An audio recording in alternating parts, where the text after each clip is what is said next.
नाशिकमध्ये नुकतंच एक प्रकरण उघडकीस आलेलं आहे. टाटा कन्सल्टन्सी सर्व्हिसेसमध्ये म्हणजे अर्थातच टाटा कन्सल्टन्सी सर्व्हिसेस ही टाटांची मोठी आय टी कंपनी आहे. त्या कंपनीमध्ये जो भयंकर प्रकार झाला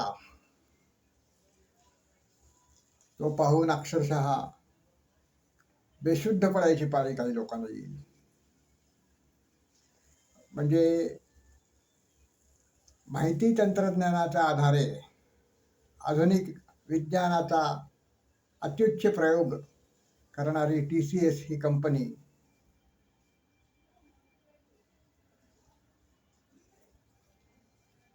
जगातली तिसऱ्या क्रमांकाची अशी असणारी कंपनी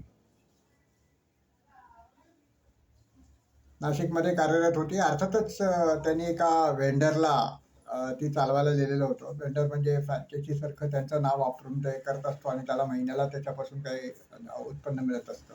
दुसरा उद्योजक त्याच्यामध्ये सहभागीदार असतो आणि अनेक प्रकारच्या अशा रचना मोठ्या कंपन्या करतात. कारण त्यांना प्रत्यक्षात जे आहे ते तिथे काम चालवण्यासाठी आपले जे एक संचालक मंडळ जे आहे, बाकी सर्व जे आहे ते पाठवता येत नसतं. तर ते एका वेंडरला देतात की जो त्यांच्या वतीने सगळं हे हे करत असतो. हे कार्यसिद्धीला नेत असतो. परंतु या वेंडरचं कार्यसिद्धीचा नेण्याचा प्रकार जो एकदम वेगळा दिसत होता. तिथे फार मोठं धर्मांतराचा रॅकेट चालवण्यात आलेलं होतं. अर्थातच तो वेंडर ज्यांनी जे तिथे एक निर्मिती केलेली आहे संसाधनांची, तो त्याला प्रत्यक्षात जबाबदार आहे, उत्तरदायित्व आहे, त्याचा असातला भाग नाही आहे. परंतु तिथे मुसलमानांची मोठ्या प्रमाणामध्ये भरती करण्यात आली आणि त्या मुसलमानांनी हे सगळं चालवलेला होता गैरप्रकार. हे भयंकर आहे, म्हणजे अक्षरशः भयंकर आहे. आणि महाराष्ट्र शासनाने योजनाबद्ध पद्धतीने आपल्या IT क्षेत्रातल्या काही महिला पोलीस अधिकारी होत्या, त्यांना तिथे नोकरी करण्यासाठी त्यांनी पाठवलं आणि त्यानिमित्ताने सगळा प्रकार त्यांनी उघडकीस आणला आणि त्यांना रेड हँडेड पकडण्यात आलं. तर ही सगळी माहिती काढून माहिती फार मोठं गौरवशाली काम महाराष्ट्र पोलिसांनी केलेलं आहे. महाराष्ट्र पोलिसांना जे श्रेय दिलं जात नाही ते आता खरं या प्रकरणामध्ये द्यायला पाहिजे की त्यांच्या केवळ चालाखीमुळे आणि चातुर्यानेच हे सगळं उघडकीस आलेलं आहे. आणि हे महाराष्ट्रामध्ये भारतीय जनता पक्षाचं शासन असल्यामुळेच उघडकीस आलं आहे. काँग्रेसचं शासन असतं तर अर्थातच ते सगळं त्याच्यावरती लिपापोती केली असते आणि ते सगळं दडवून टाकण्यात आलेलं असतं. अर्थात यानंतर आता NIA या तपासामध्ये उतरेल. कदाचित केंद्रीय अधिकारी जे आहेत किंवा केंद्रीय सत्ताधीश आहेत त्यांची वेगळी भूमिका असेल तर ती असू शकते. परंतु या प्रकरणामध्ये देवेंद्र फडणवीसांची भूमिका साफ होती याविषयी निश्चितपणे त्यांचं आपण इथे त्यांना श्रेय द्यायला पाहिजे. परंतु हे प्रकार इतक्या भयंकर पद्धतीने होत आहेत हे खरोखर सगळ्यांचे डोळे उघडणारी घटना आहे. आणि त्यापासून एक धडा हिंदूंनी घेतला पाहिजे की शक्यतो बहिष्काराचा अस्त्र अवलंबला पाहिजे. प्रत्येक ठिकाणी जे आहे बहिष्काराचा अस्त्र अंमलात आणण्याची सगळ्यांना वेळ येणार यापुढे. प्रत्येक ठिकाणी लहान जिहाद चालू आहे, लव जिहाद चालू आहे, हॉटेल जिहाद चालू आहे, थूक जिहाद चालू आहे, फळ जिहाद चालू आहे, सर्वत्र जिहादच चालू आहे.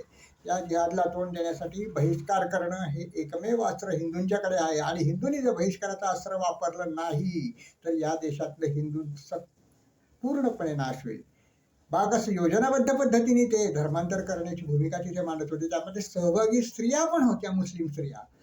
संचालिका मंडळावरची जी स्त्री होती ती सगळे हे कार्य करत होती. एक ह्युमन रिसोर्सेस म्हणजे कशा प्रकारचे ह्युमन रिसोर्सेस ही जिहादीन मुस्लिम जिहादीन करत होती हे आपल्याला कळेल नाशिकमध्ये.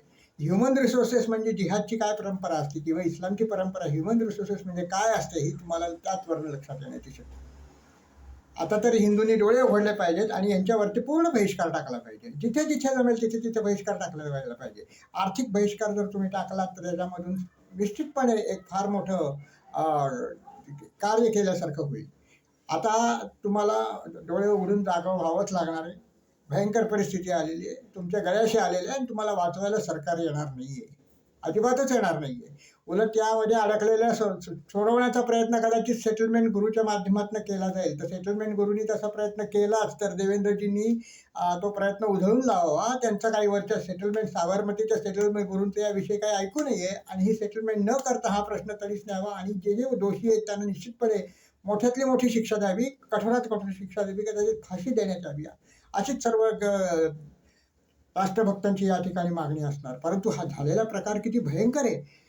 यावर तुम्हाला कल्पना येईल. जग हे आधुनिक आहे. विकासाच्या संकल्पना आहेत. काय काय मोठ्या मोठ्या विकासाच्या संकल्पना आहे. आर्टिफिशियल इंटेलिजन्सच्या संकल्पना मोदी मांडतायत, हे मांडतायत, ते मांडतायत आणि इथे कट्टर इस्लामी जिहाद चालवला जातोय. इस्लाममध्ये परावर्तित करण्यासाठी, धर्मांतरित करण्यासाठी कट्टरपणा दाखवला जातोय.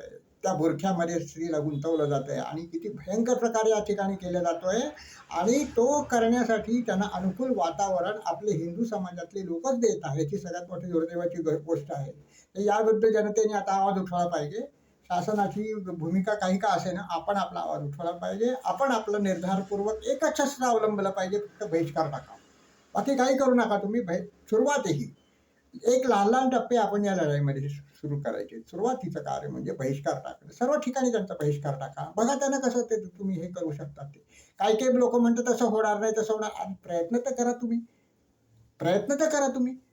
एवढं तर तुमच्या हातामध्ये आहे ना.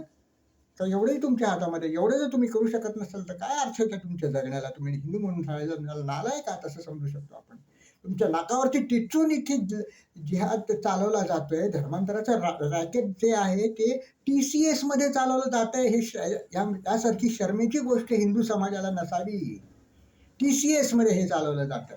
त्याला डायरेक्ट तुम्ही आता तिथे त्या मॅनेजमेंटला याला काही दोष देऊ शकत नाही. तिथे खालचे जे स्तरावरचे लोक आहेत ते त्याला उत्तरदायित्व आहे त्यांचं. आणि बाकीच्या लोक ज्यांना माहिती असणार त्यांनी इथे काही उघड केली नाही माहिती, चहावाल्यापासून बाकी सर्व लोकांना. कारण का खालच्या स्तरावरच्या गोष्टी ज्या असतात त्या खालच्या स्तरावरती जास्ती झिरपत जात असतात, माहिती असतात, तरी देखील त्या उघड केल्या गेल्या नाहीत. शेवटी तिथे पोलिसांनी त्याच्यामध्ये हस्तक्षेप केला. पोलीस तिथे घुसले आणि त्यांनी सगळी माहिती बाहेर काढली आणि मग त्या जिहादींना ताब्यामध्ये घेतले. त्या जिहादी मुस्लिमांना ताब्यात घेतलं. तर यासाठीच तुम्ही बहिष्काराचा अस्त्र अवलंबला. हात जोडून तुम्हाला विनंती आहे. तुम्ही तर बहिष्कार केला नाहीत तर उद्या मानवता तुमचा बहिष्कार करेल. कदाचित जीवनापासून तुम्हाला बहिष्कृत व्हावं लागेल. तुम्हाला तुमचं जीवन संपवण्याची एक ना एक दिवस वेळ येईल. एक तर तुम्हाला मुसलमान व्हावं लागेल, नाही तर तुम्हाला जीवन संपवावं लागेल. हे दोन पर्याय तुमच्या पुढे राहणार आहेत. कुठला पर्याय निवडायचा हे तुमच्या हातामध्ये आहे.